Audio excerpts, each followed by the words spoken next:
আমাদের জীবনে আমার দৃষ্টিতে সবচেয়ে বড় ভুলের একটা ভুলের নাম হচ্ছে আমরা আল্লাহর উপর ভরসা হারিয়ে ফেলতেছি। আমরা আল্লাহর উপর ভরসা হারিয়ে ফেলতেছি।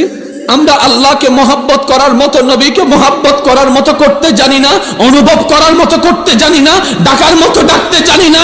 সারা জানে, জগৎ জানে আল্লাহর এই নামাজ হচ্ছে বান্দাকে সেকেন্ডের ভিতর রবের কাছে পৌঁছাই দেয়। কথা বলেন ঠিক কিনা?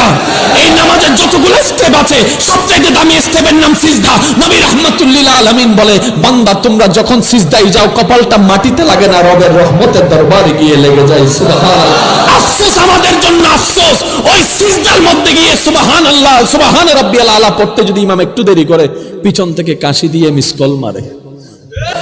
কথা বলেন না রে ভাই? পিছন থেকে কাশি দিয়ে মিসকল মারে। কি যারা কাশত কা কয় হুজুরের মিসকল মারছি। কিল্লাগা মিসকল মারছস? এটা আবার কেমন মিসকল? কয় আমার 3 বার শেষ হইছে।